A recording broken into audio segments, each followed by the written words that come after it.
Hi, I'm Mary, a librarian and book reviewer with a focus on stories written for kids, tweens, and teens. Today I get to share with you this book called Peek-a-Moo, written by Marie Torres Cimarusti and illustrated by Stephanie Peterson. This is a great story to share with young kids, especially babies and toddlers, because there's not a whole lot of text. On every page you have a guess who. And who do you think might be behind those hands? It's a cow, right? What does a cow say? Peek-a-moo, says the cow. So every page has the same text at the top and a different animal beneath. So readers get to guess what that animal is going to say before they lift the flap and see if they're right. So even if they're not reading this to themselves, they are going to love getting to interact with these flaps and saying the words along with the animals. When you practice animal sounds like that, it's a great way to build that phonological awareness, the sounds that words make. Practice those sounds.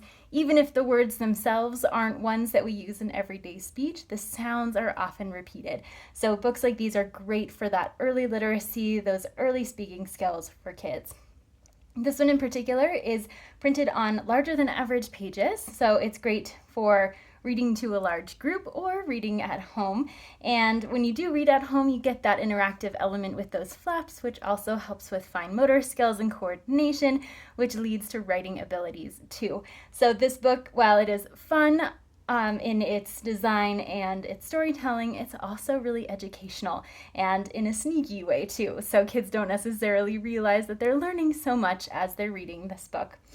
So this is fun for families to read together, even for older siblings to read to younger ones, because there's not a huge amount of text and the repetition helps those younger kiddos with their reading confidence when they are starting to read by themselves.